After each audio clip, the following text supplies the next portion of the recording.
कलिं वाष्पवारि परिपूर्णलोचनं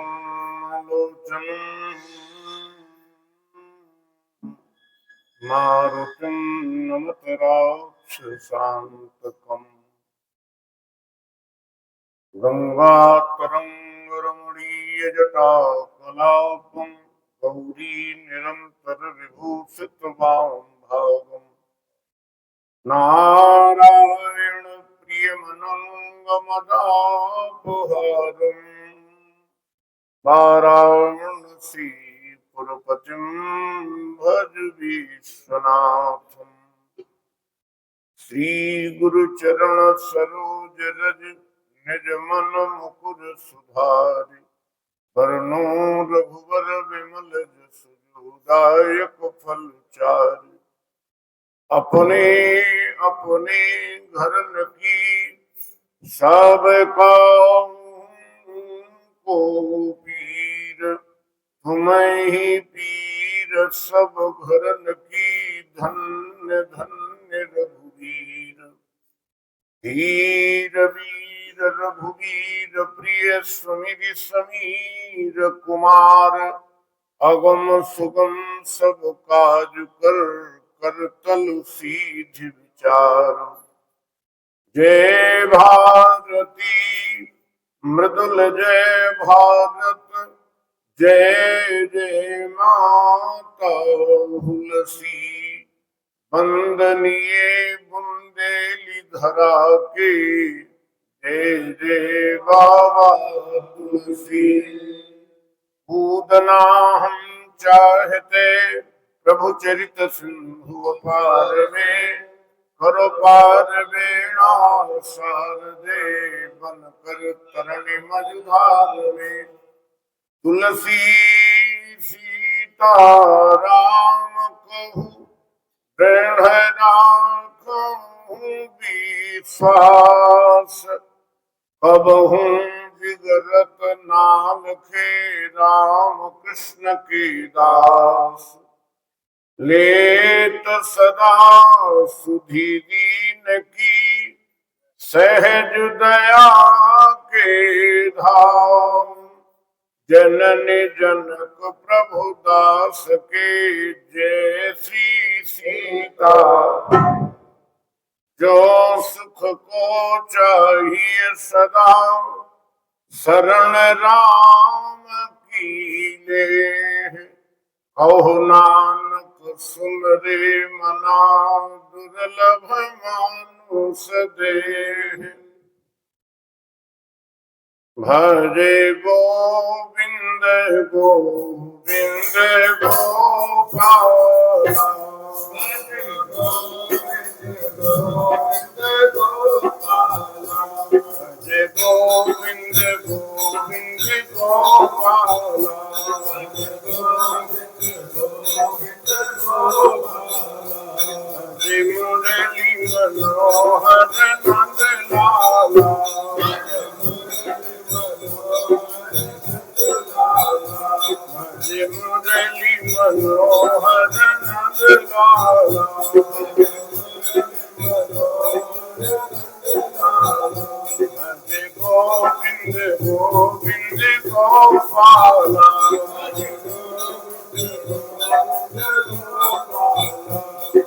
नाम जपन पगले को छोड़ा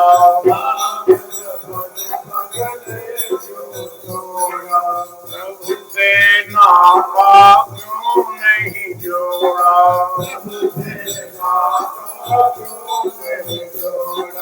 हरि से नाता क्यों नहीं जोड़ा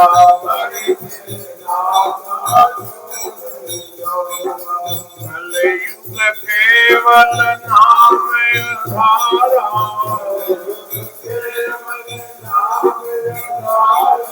कलयुग केवल नाम आधारा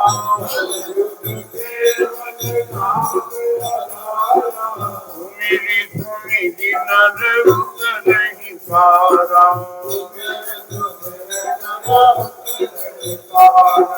भजे गोविंद गोविंद गोपाला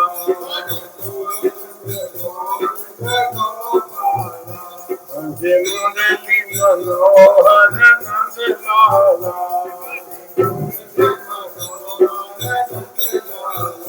मेरे नंद लाला मेरे गोपाला मेरे नंद लाला मेरे गोपाला मेरे नंद लाला मेरे गोपाला मेरे नंद लाला मेरे गोपाला भजे मुरली मनोहर नंद लाला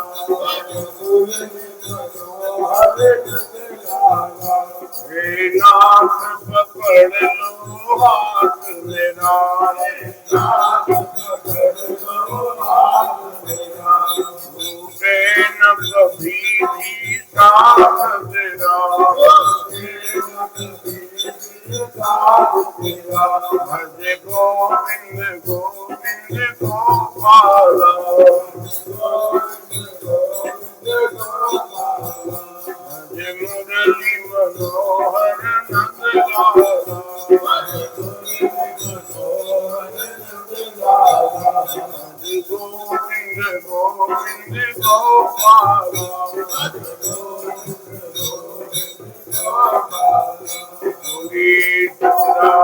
भगवान की जय ऋषि मार्कंडे महाराज की जय श्री हनुमान जी महाराज की जय कार्तिक महात्म्य नमः पार्वती पतये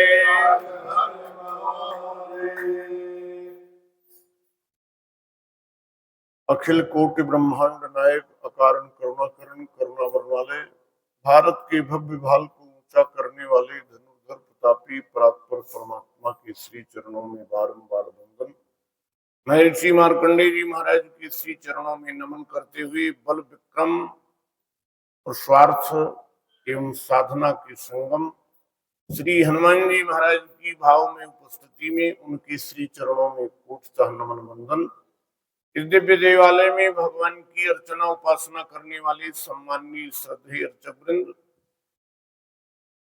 इस पावन संस्था के सम्माननीय परमाध्यक्ष महोदय, समस्त पदाधिकारीगण, समस्त मेंबरान कमेटी, भक्ति रूपी गंगा के तरल तरंगों में प्रतिदिन अवगाहन करने वाले प्रभु चरणानुरागी श्रोता महानुभाव, श्रद्धामयी देवियों, हम लोग कथा श्रवण करने जा रहे हैं 14वें अध्याय की। भगवान की कार्तिक महात्म की कथा को श्रवण करेंगे और कथा को हृदय में बिठाने का भी प्रयास कर लिया जाए।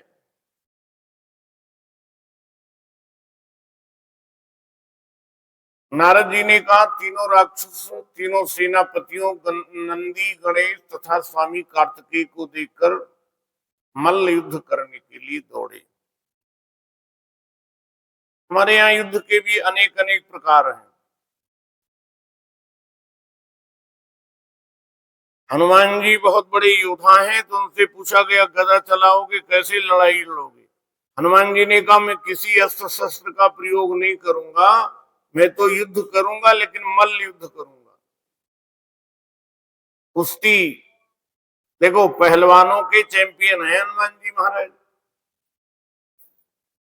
कभी गदा नहीं उठाई, कोई शस्त्र का प्रयोग नहीं किया, और जिसके ऊपर मुष्ट का प्रहार किया उसको एक बार, जब जानते हो, जब देवता लोगों ने देखा हनुमान जी आवेश में आकर के रावण पर मुष्ट का प्रहार करने जा रहे हैं, जैसे ऐसे मुष्टिका बनाई और ऊपर को हाथ उठा करके मारने के लिए प्रहार प्रस्तुत हुए। देवताओं ने हाथ पकड़ लिया, बोले हनुमान जी थोड़ा हल्का रखना, नहीं मर जाएगा।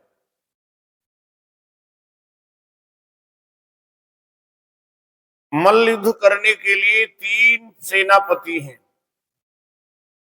नंदीश्वर, गणेश जी महाराज और स्वामी कार्तिकेय। ये देवता तो मैंने कल निवेदन किया था, देवता तो आए थे, अपने जरूरत के लिए प्रार्थना की और चलते बने। देवता लोग बड़े स्वार्थी हैं, और क्षमा करिएगा आप, अन्यथा मत लेना, हम लोग भी बड़े स्वार्थी माने गए हैं।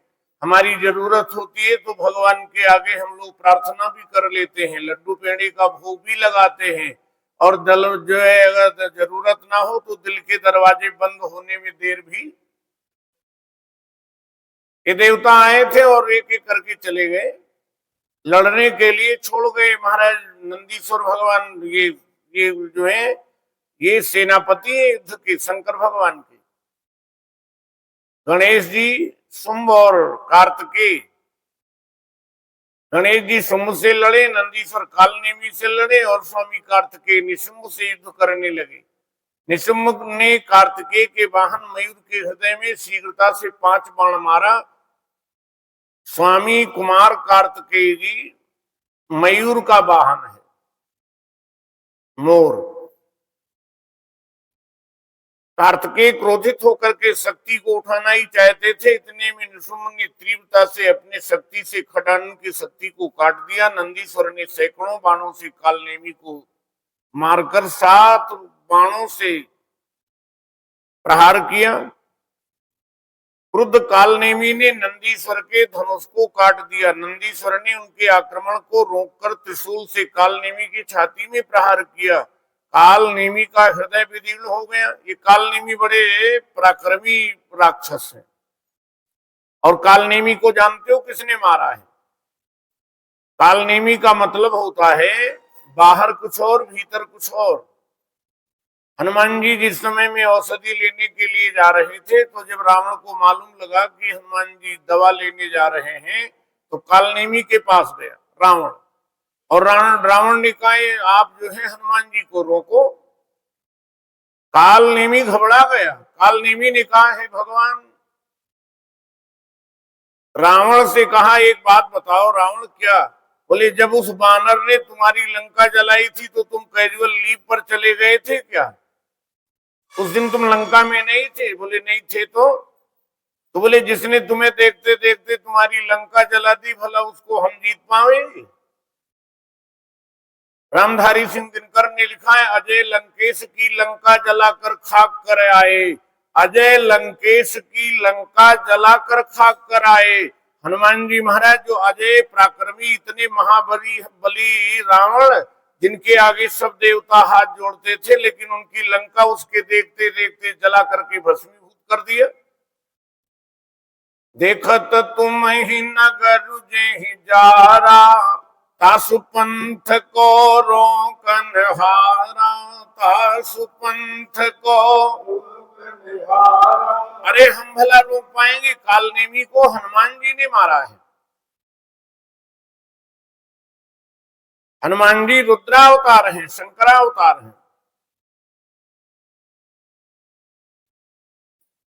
शिखर के प्रहार से नंदीश्वर को धराशाही कर दिया। शिखर माने पहाड़ की चोटी से कालनेमी ने नंदीश्वर को धराशाही कर दिया। एक और रथ और मूषक वाहन वाले श्री गणेश जी और दूसरी तरफ शुंभ दोनों युद्ध करते हुए परस्पर एक दूसरे पर बाणों की वर्षा करने लगे। गणपति ने शुंभ की छाती में बाण मार करके 3 बाण से उनके सारथी को पृथ्वी पर गिरा दिया। अतिशय क्रोधित होकर के शुंभ ने भी गणेश जी पर बाणों की वर्षा की। गणेश जी का वाहन मूषक बाणों से अति पीड़ित होकर के चलने में असमर्थ हो गया। गणेश जी मूषक से उतर करके, अपने वाहन से उतर करके पैदल चलने लगे। गणेश जी अपने फरसे से शुंभ के हृदय में प्रहार कर भूमि पर गिरा दिया और स्वयं फिर अपने वाहन पर सवार हो गए। कालनेमी और निशुंभ ये दोनों ने एकाएक गणेश जी को अंकुश से मनमोहक हाथी के समान बाणों से मारने लगे। गणेश जी को कष्ट में देख करके देवतागण घबराए। देवता लोग केवल युद्ध देख रहे हैं, लड़ाई लड़ने के लिए प्रस्तुत नहीं हुए, आए नहीं, बस हाय हाय कर रहे हैं। देखा तो अधीर हो गए देवता लोग। रामायण में एक बहुत बढ़िया प्रसंग आता है, विभीषण गीता। समय समय में रामायण में, महाभारत से तो भगवत गीता प्रकट ही हुई है। रामायण में जगह जगह पर गीता का प्राकट हुआ है, गीता का, भगवत गीता का प्रादुर्भाव हुआ है। जैसे विभीषण ने लड़ते हुए राम जी को देखा तो उनके आंखों से टप टप कर आंसू गिरने लगे। विभीषण महाराज रोने लगे, और रोने इसलिए लगे कि रावण रथ पर बैठा हुआ है और भगवान नंगे पांव चल रहे हैं। नाथ न रथ नहीं तन पद त्राना, नाथ न रथ नहीं तन यही विधि जितब वीर बलवाना, विधि जितब वीर बलवाना, नाथ न रथ नहीं तन पद त्राना, अधिक प्रीति मन भाषण देहा,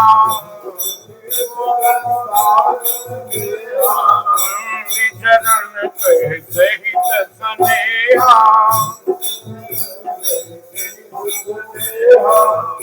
रावण रथी विरथ रघुबीरा, देख विभीषण भयो अधीरा।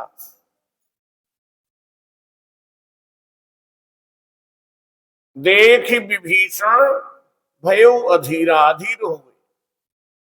देखो, लड़ाई लड़ना है राम जी को, और अधीर कौन हो गए?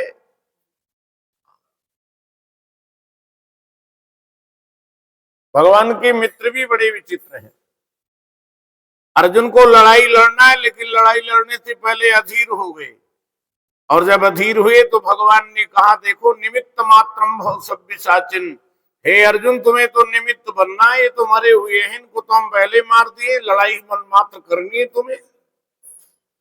विभीषण बड़े अधीर हुए और रोने लगे। विभीषण से राम जी ने पूछा, क्या हुआ विभीषण, रोने क्यों लगे?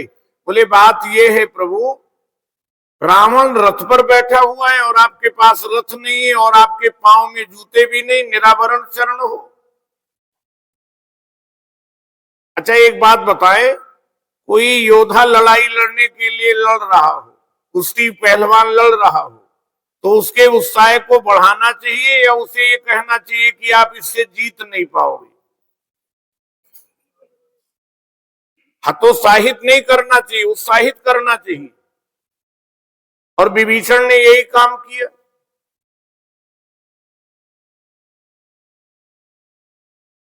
महाभारत का युद्ध कुरुक्षेत्र में जब हो रहा था, आप लोग जानते हो, तो उसमें एक योद्धा थे राजा शल्य।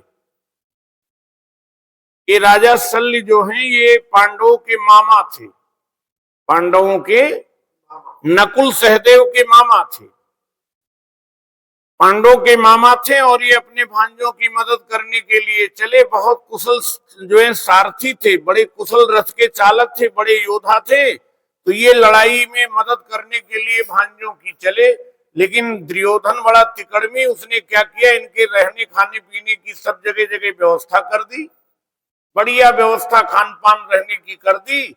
और जब तक ये हस्तिनापुर यहाँ पहुंचे अपने कुरुक्षेत्र के रणांगण में, तब तक उनको ये मालूम हो जाता है कि ये जो व्यवस्था हमारी की थी, ये जिससे लड़ाई लड़ना है, ये जो है विपक्ष के लोगों ने की है। तो मामा जी ने फैसला कर लिया।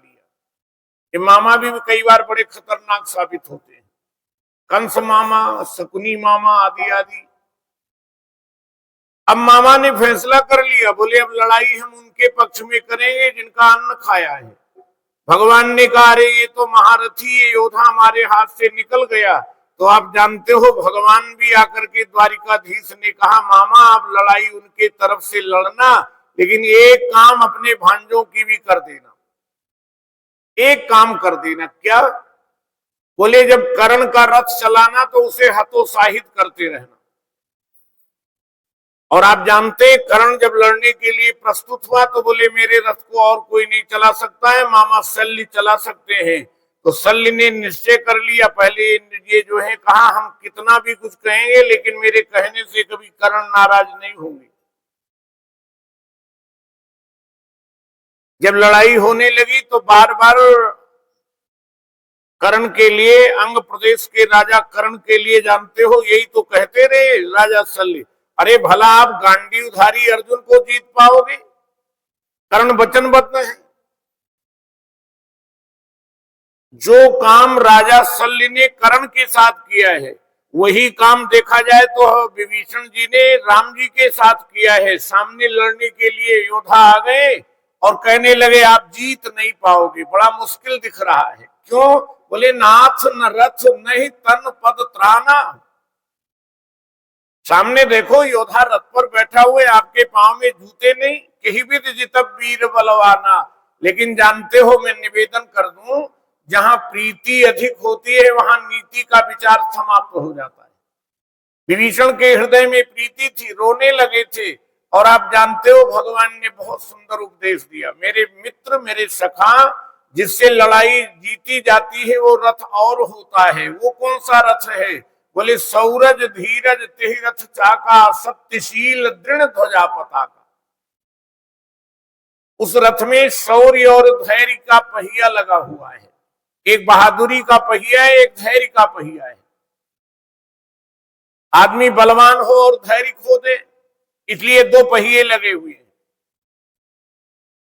सत्यशील दृढ़ ध्वजा पताका, उस रथ के ऊपर झंडा लहरा रहा है। किसका? बोले सत्य का एक झंडा है, एक शील का झंडा है। झंडे में आप देखेंगे दो विशेषताएं होती हैं, झंडे में डंडा भी होता है और झंडा भी होता है। एक सत्य का दंड है और उसके साथ उसके ऊपर महाराज शील का ध्वजा फहरा रहा है। बल विवेक दम परहित घोड़े, ताकत विवेक, बल विवेक दम इंद्रियों पर संयम, बल विवेक दम परोपकार, ये चार घोड़े जुड़े हुए हैं। आदि